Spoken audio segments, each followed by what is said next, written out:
My brother and I were in bed.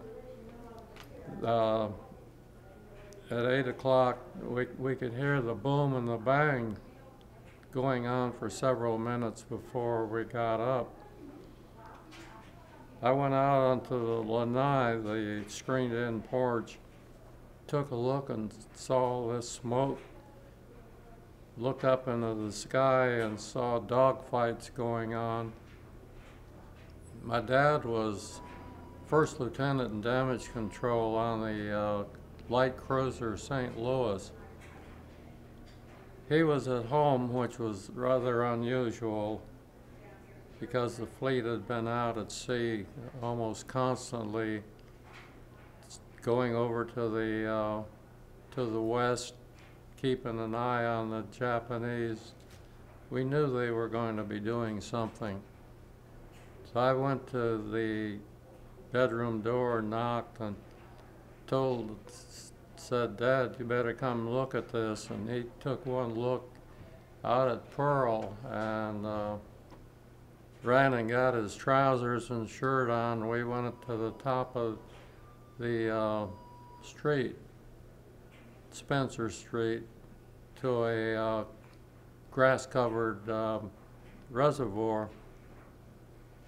5-inch projectiles were going overhead that were fired by the ships at Pearl. One of them hit the next block in the Bishop's front yard. Well,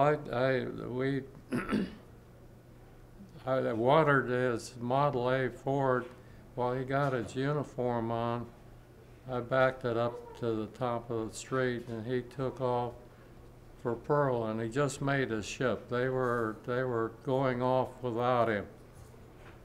And so I went back to the house, got my bicycle, and headed for Roosevelt High School, where we had a junior ROTC. I was going to get a Springfield rifle, model 1903, as I recall, and see what I could do about these Japanese planes coming in.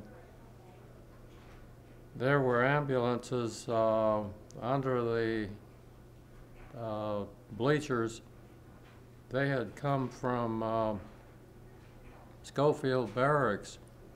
Some of them had bullet holes in them. They had been strafed on their way. So I spent the day at school.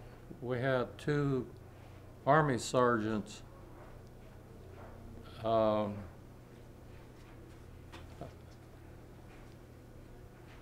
long about 4 o'clock, I told one of the sergeants, I have a .22 rifle at home. He said, "Go get it and come back." So I was put under a hibiscus bush that evening, keeping an eye out for Japanese invasion folks. All kinds of rumors were floating around. They were going to be poisoning the water supply, attacking the power plants and things of that sort.